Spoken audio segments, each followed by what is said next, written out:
दोस्तों, ये कहानी लखनऊ के रहने वाले आरती और अक्षय की है, जहां उनकी पहली मुलाकात इतनी प्यारी और अनोखी थी कि लगता था जैसे किस्मत ने उन्हें खुद मिलाया हो। लखनऊ की एक पुरानी लाइब्रेरी में दोनों रोज पढ़ाई करने आते थे, किताबों की दुनिया में खोए रहते थे। और एक दिन जब आरती ने एक किताब उठाने की कोशिश की तो ठीक उसी वक्त अक्षय ने भी उसी किताब को पकड़ लिया। दोनों ने अपनी अपनी तरफ से खींचा, लेकिन जैसे ही उनकी नजरें मिली, दोनों हंस पड़े। अक्षय ने मुस्कुराते हुए किताब छोड़ दी और बोला कि आप पहले पढ़ लीजिए, मैं बाद में देख लूंगा। आरती भी शर्माते हुए मुस्कुराई और किताब लेकर अपनी सीट पर बैठ गई। लेकिन उस दिन से कुछ बदल गया। दोनों रोज लाइब्रेरी आते, एक दूसरे को चुपके से देखते और बस मुस्कुराते रहते। वो हल्की सी मुस्कान धीरे धीरे उनके दिलों में एक गहरी जगह बना रही थी, जैसे कोई मीठा राज छिपा हो जो सिर्फ वे दोनों जानते हों। और फिर एक दिन जब लाइब्रेरी में कम लोग थे, अक्षय चुपके से आरती की टेबल के पास आकर बैठ गया। उसने धीमी आवाज में कहा कि जब से मैंने आपको देखा है, मेरी रातों की नींद गायब हो गई है। आप मेरे ख्यालों में बस गई है। आरती ने किताब से नजरें उठाकर उसे देखा, हल्की मुस्कान के साथ बोली कि लाइब्रेरी में शांति रखनी चाहिए, नियम तोड़ना ठीक नहीं। अक्षय को लगा कि शायद उसने गलत कह दिया, इसलिए वो चुपचाप उठकर दूसरी टेबल पर चला गया। लेकिन जैसे ही वो लाइब्रेरी से बाहर निकला, आरती पहले से ही वहां इंतजार कर रही थी। मुस्कुराते हुए पूछा कि हाँ जी, आप क्या कह रहे थे अंदर? अक्षय थोड़ा घबरा गया, बोला कि कुछ नहीं, मैं तो मजाक कर रहा था। लेकिन आरती हंस पड़ी और बोली कि अच्छा, मजाक था वो सब। और उसकी इस बात से अक्षय को समझ आ गया कि आरती के दिल में भी उसके लिए कुछ खास है। वो गहरी सांस लेते हुए बोला कि सुनो, जब से तुम्हें देखा है, मुझे लगता है कि मेरे साथ कुछ जादू हो रहा है। मैं तुम्हें बहुत पसंद करने लगा हूं, शायद प्यार भी हो गया है। आरती थोड़ी देर चुप रही, फिर धीरे से बोली कि ना जान ना पहचान, और सीधे प्यार का इजहार। वाह! अक्षय मुस्कुराया और अपना परिचय दिया कि मेरा नाम अक्षय है, मैं लखनऊ में इंजीनियरिंग की पढ़ाई कर रहा हूं। आरती ने भी बताया कि मैं आरती हूं, बैंक पीओ की तैयारी कर रही हूं और छुट्टियों में घर आई हूं। फिर एक हल्की सी चुप्पी छा गई, लेकिन आरती ने मुस्कुराते हुए कहा कि शायद मुझे भी पहली नजर में तुमसे प्यार हो गया था, लेकिन मैं खुद नहीं समझ पाई। अब लगता है तुम्हारे बिना जीना मुश्किल होगा। ये शब्द सुनकर अक्षय की आंखों में खुशी की चमक आ गई। दोनों ने नंबर बदले और उनकी बातें घंटों चलने लगी, जैसे दुनिया की सारी खुशियां उनके बीच सिमट आई हों। लेकिन उन्होंने फैसला किया कि पढ़ाई पूरी होने तक किसी को नहीं बताएंगे, ताकि उनका प्यार मजबूत बना रहे। समय बीतता गया, दोनों अपने करियर में आगे बढ़ते रहे। अक्षय एक बड़ी कंपनी में अच्छी नौकरी पर लग गया, आरती बैंक में पीओ बन गई। अब जब दोनों अच्छे से सेटल हो चुके थे, तो उन्होंने घर वालों को अपने रिश्ते के बारे में बताया।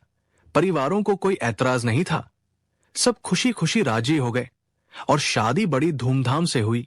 आरती दुल्हन बनकर अक्षय के घर आई।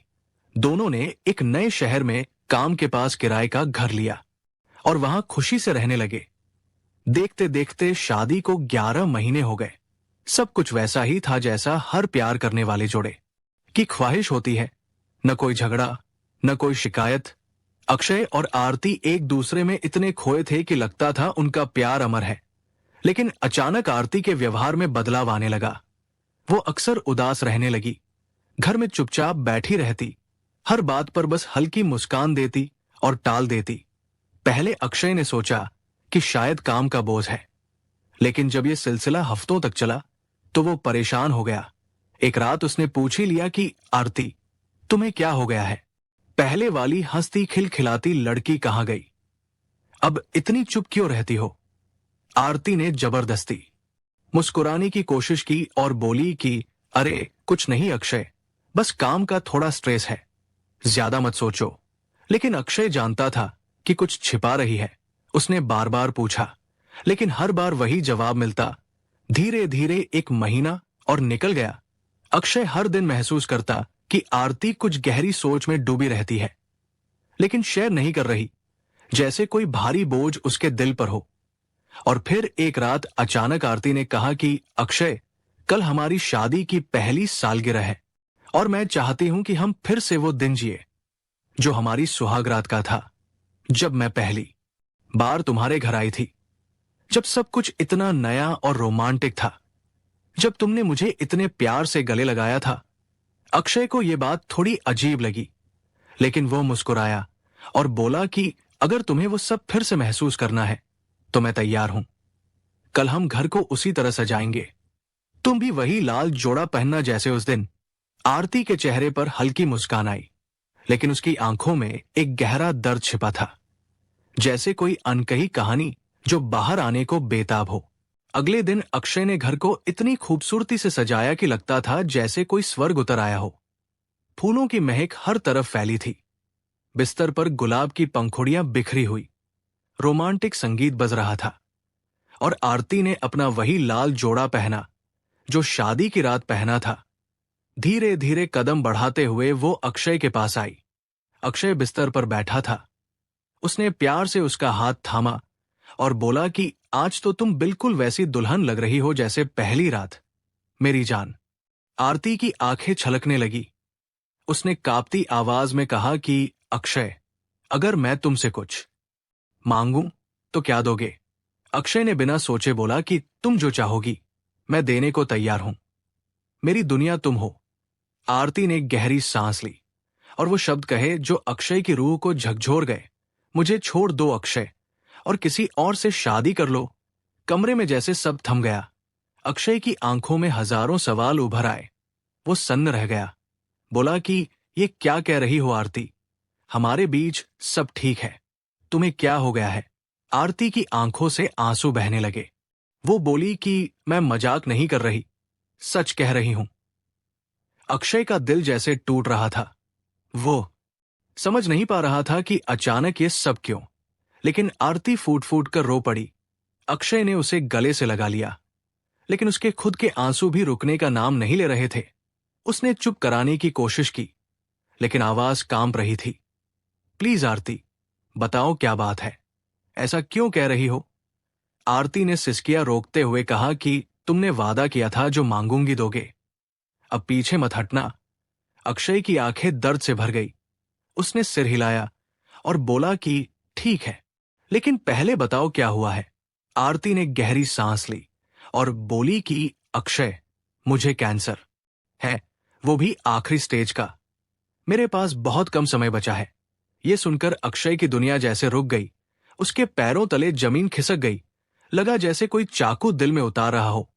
वो चीखा कि नहीं, ये झूठ है, ऐसा नहीं हो सकता। आरती के आंसू गिरते रहे। वो बोली कि मैं भी यही चाहती थी, लेकिन बैंक में रूटीन चेकअप हुआ था। रिपोर्ट में लिखा है कि 4-5 महीने ही बचे हैं। अक्षय ने उसे जोर से पकड़ा। बोला कि नहीं आरती, मैं तुम्हें दुनिया के सबसे अच्छे डॉक्टर के पास ले जाऊंगा, कुछ ना कुछ रास्ता निकलेगा। लेकिन आरती ने सिर हिला दिया। बोली कि अब कोई इलाज नहीं, बस एक वादा चाहिए कि मेरे जाने के बाद तुम नई जिंदगी शुरू करोगे। अक्षय रोते हुए बोला कि नहीं, मैं तुम्हारे बिना नहीं जी सकता। दोनों एक दूसरे से लिपटकर फूट फूट कर रोने लगे। कमरे में गुलाब की खुशबू थी, लेकिन उनकी जिंदगी में अब सिर्फ दर्द और उदासी बची थी। फिर भी अक्षय ने हार नहीं मानी। आरती के कहने के बावजूद उसने रिपोर्ट पढ़ी और दिल दहल गया। लिखा था कि कैंसर है, कुछ ही दिन बाकी है।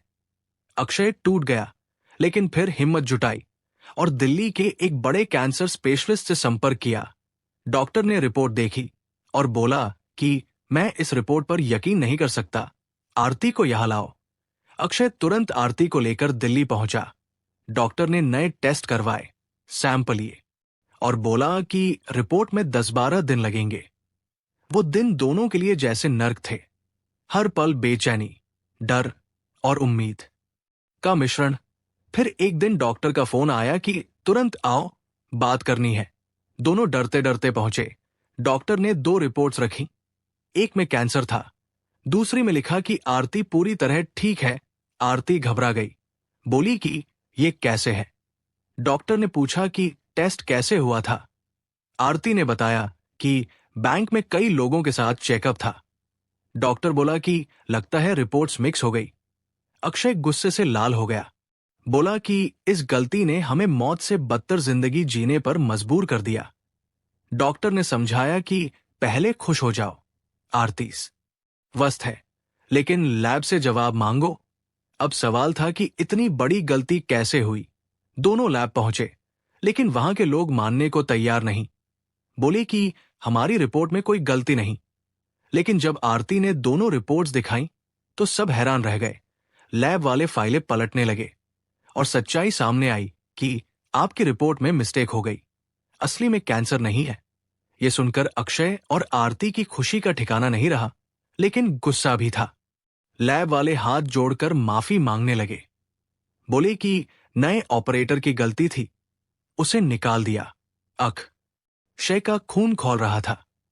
बोला कि तुम जानते हो, तुम्हारी एक गलती ने हमें कितना दर्द दिया। आरती बोली कि अगर किसी और के साथ होता तो क्या। वहां लोग इकट्ठे हो गए। बोले कि कोर्ट जाओ, मुआवजा मिलेगा। लेकिन आरती ने मना कर दिया। बोली कि मैं पैसों के लिए किसी की रोजी नहीं छीनूंगी। मेरे लिए यही काफी कि मैं जिंदा हूं। और अक्षय के साथ लैब वाले फिर माफी मांगने लगे। अक्षय ने आरती को देखा और बोला कि अब आगे से ऐसी गलती मत करना, क्योंकि हर कोई आरती जैसा मजबूत नहीं होता। आरती की आंखों में खुशी के आंसू थे।